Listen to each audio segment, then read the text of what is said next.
السلام علیکم ناظرین، میں ہوں آپ کا میزبان عمر حسن۔ ناظرین، آپ کو جیسے کہ معلوم ہے، ملک پاکستان کا سب سے دینی بڑا وفاقی ادارہ جامعہ وفاق المدارس العربیہ پاکستان کے سالانہ امتحانات ختم ہو چکے ہیں، اور اگر تو بات کی جائے کہ امتحانات کے حوالے سے وہاں پر جو افراد کی تعداد، کتنے افراد نے اس دفعہ امتحانات میں حصہ لیا، اور اس سے بڑھ کر بات اگر یہ دیکھا جائے کہ یہاں کا نظم و ضبط، کوئی مافیا بوٹی سسٹم نہیں، اور اس حوالے سے جو کثیر تعداد میں اس دفعہ حفاظ نے، علماء نے جو امتحانات دیے، اس حوالے سے تفصیلی بات کرتے ہیں۔ ہمارے ساتھ موجود ہیں مفتی محمد اسماعیل طورو صاحب، رئیس دارالافتاء جامعہ بنوریہ للتعلیمات۔ تو مفتی صاحب، جیسے کہ آپ کو معلوم ہے کہ آج پورے پاکستان میں وفاق المدارس العربیہ پاکستان کے امتحانات ختم ہو چکے ہیں، آپ بھی اسی وفاق کا حصہ رہے اور آپ نے بھی امتحانات دیے، تو سب سے پہلے تو یہ بتائیں کہ یہ امتحانات کا جو سلسلہ ہے یہ کس نظم و ضبط کے ساتھ یہاں پر انعقاد کیا جاتا ہے، اور کتنی تعداد میں یہاں پر افراد جو ہے وہ اس سال وفاق کے امتحانات سے مستفید ہوئے؟ بسم اللہ الرحمن الرحیم۔ یہ جو ہمارا وفاق المدارس کا سسٹم ہے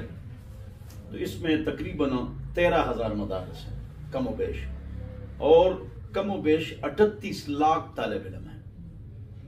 اور وفاق المدارس کے مدارس آپ حیران ہوں گے جیلوں کے اندر بھی ہیں، تمام جیلوں میں وفاق المدارس کے امتحانات چالو ہیں۔ یہ بات لوگوں کو معلوم نہیں، وہاں حافظ بن رہے ہیں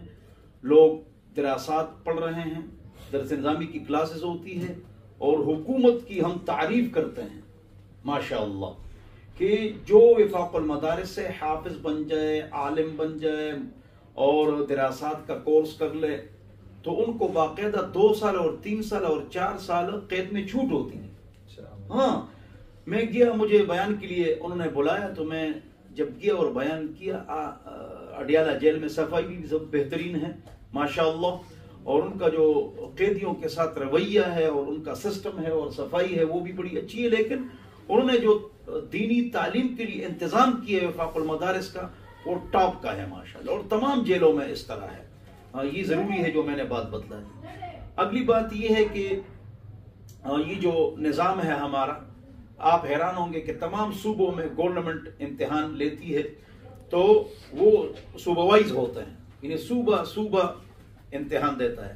لیکن ایک وقت میں، ایک ٹائم پر، ایک دن میں تقریباً 4 لاکھ سے زائد طالب علم بیٹھے ہوئے ہیں، اور زمین پر بیٹھے ہوئے ہیں قرآن کے ادب کی وجہ سے، ورنہ کرسیاں لگوا سکتے ہیں، اور ان کا جو سسٹم ہے مدارس کا، پانی، بجلی، گیس، اس کے مقابل کہ ہم کمپٹیشن نہیں کرتے ہیں، پھر نقصان ہو جائے گا، جیسے آپ نے شروع میں فرمایا کمپٹیشن نہیں کرتے ہیں، لیکن ہمارا جو رہن ہے، سہن ہے، انداز ہے، رفتار ہے، گفتار ہے، اور طلباء کی لکھائی ہے، اور ان کے بیٹھنے کا انداز ہے، اور نقل بالکل نہیں ہے، کوئی واقعہ کبھی پیش نہیں آیا الحمدللہ۔ پیپر آؤٹ ہو جائے،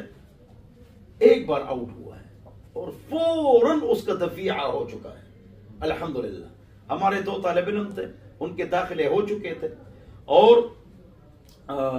ان کی وہ سلپ نہیں آئے تھے، اور راتوں رات ہم نے سسٹم کو آن کیا، ان سے رابطہ کیا، اور صبح انہوں نے امتحان دے دیا۔ یعنی ان کا جو سسٹم ہے بہترین ہے، ادب ہے، اخلاق ہیں، ایٹیکیٹس ہیں، اصول ہیں، پرنسپلز ہیں، بہترین ان کا سسٹم ہے، ہر اعتبار سے ایک نمبر ہے۔ اس میں جو امتحان دینے والے، ویسی تو باقی اداروں میں عمر قید ہوتی ہے، اچھا، تو کیا وفاق المدارس میں جو ہر قسم کے افراد امتحان دیتے ہیں، یا تو اس میں عمر قید خاص رکھی گئی ہے؟ پہلی بات تو یہ ہے کہ مختلف ہمارے سسٹم ہے نا۔ ایک ہمارا سسٹم یہ ہے کہ جو حافظ بنے گا تو پہلے وہ 5ویں پاس ہو، اور اگر علم کے لیے وہ داخلہ لے گا تو وہ میٹرک پاس ہو، یعنی اسکول لازمی ہے، اور اگر وہ مڈل پاس ہو تو ہم میٹرک 9th اور 10th ان کو پڑھاتے ہیں۔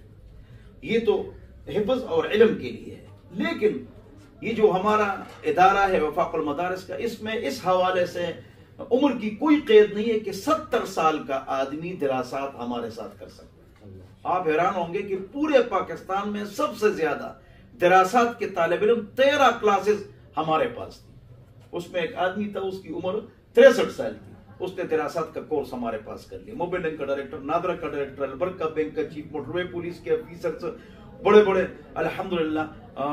ریٹائرڈ کرنلز، وہ ہمارے پاس جنہوں نے دراصات کا کورس کیا ہے، اور ان کی عمریں کوئی 22 سال کا ہے تو کوئی 40 سال کا ہے تو کوئی 60 سال کا ہے، وہ امتحانات دے رہے ہیں ماشاءاللہ، اور اس میں عمر کی جو ہے نا کوئی قید نہیں۔ اچھا مولانا صاحب، جیسے کہ ایک چیز یہ کہ یہ جو طلباء امتحانات دے کر فارغ ہوتے ہیں تو اکثر یہ شکایات رہتی ہیں کہ ان کا آگے کوئی مستقبل نہیں ہے، جی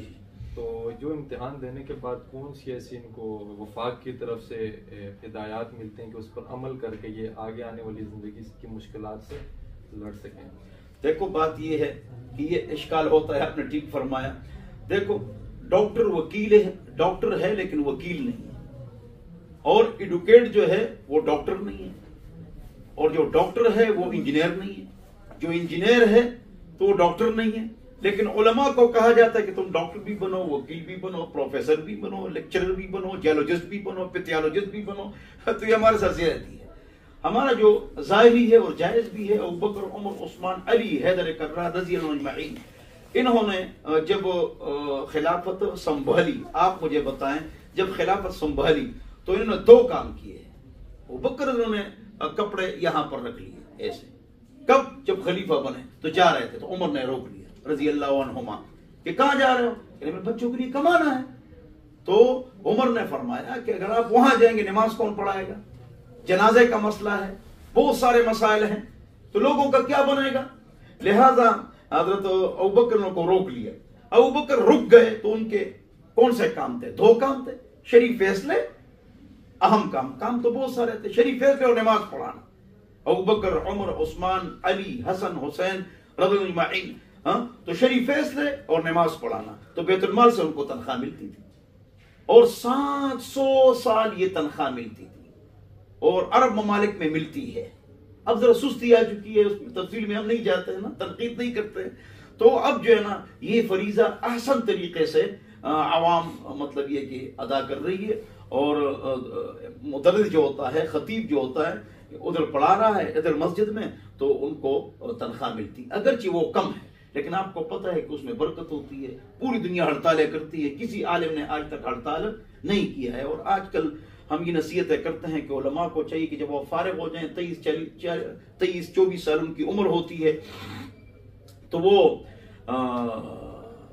F A, B A, double M A, P T ضرور کریں۔ ہمارے پاس 2% آتے ہیں طالب علم مدارس میں، اور یہی کم آنا چاہیے۔ کیوں؟ علاقے میں ایک عالم فرض ہے نا، باقی ڈاکٹر، وکیل، پروفیسر، لیکچرر، جیولوجسٹ بنیں گے نا، تو اور ادھر 94% ہے، 90% اسکول کالج یونیورسٹی میں، تو وہ ایتھیسٹ اور سیکولر اور دین ان کو قبضہ نہ کرے، تو ہمارے علماء بھی چلے جاؤ باہر، تو ہمارے علماء بھی مطلب یہ ہے کہ اسکول بھی پڑھیں اور کالج یونیورسٹی میں بھی 1-2 پیریڈ پڑھائیں، اور چھوٹا موٹا کاروبار بھی کریں، یہ کوئی بری بات نہیں ہے۔ 10 عشر مبشرہ ہے، 7 تاجر تھے، تو مطلب تجارت بری بات، ہمارے منیفہ رحمۃ اللہ علیہ ریشم کا کاروبار بھی کرتے تھے، امپورٹ ایکسپورٹ کا کاروبار تھا، لیکن وہ مطلب یہ ہے کہ نماز پڑھانا اور درس دینا وہ بھی کراتے تھے۔ تو مستقبل اور فیوچر علماء کا میرے خیال میں، ہمارے مولانا ملا صاحب فرماتے ہیں جامعہ اسلامیہ والے کہ غریب سے غریب ترین عالم اپنے علاقے میں اور اپنے رشتہ داروں میں نہایت ہی بہترین سیٹ اپ کے ساتھ رہے گا انشاءاللہ، اور اس طرح ہو رہا ہے، آپ دیکھ رہے ہیں۔ جی بہت شکریہ مولانا صاحب۔ سب سے پہلے تو ہم خراج تحسین پیش کرتے ہیں وفاق المدارس العربیہ پاکستان کو کہ اتنے اچھے انداز کے ساتھ ملک پاکستان میں کسی بھی جگہ کسی بھی ایسا ناخوشگوار واقعہ ہونے نہیں ہوا، اور اس کے باوجود انہوں نے تمام امتحانی مراکز، اساتذہ، طلباء کا یہ امتحان انعقاد پذیر کیا، اور امتحان انعقاد پذیر کرنے کی ترتیب کہ 2 زانوں بیٹھ کر امتحان دیا، کیونکہ ہم نے بھی یونیورسٹیز میں امتحانات دیے ہیں، اسکول کالجز میں دیے ہیں، ہم اپنے جس انداز سے امتحان دیتے تھے، لیکن جو مزہ، جو لطف قرآن و حدیث لکھنے کا 2 زانوں بیٹھ کر آتا ہے، یقیناً وہ لطف جن طلباء نے، جن علماء نے دیا، انہی کو پتہ ہے۔ خیر انشاءاللہ یہ سلسلہ آگے جاری و ساری رہے گا۔ اپنے میزبان کو اجازت دیجیے، اللہ حافظ۔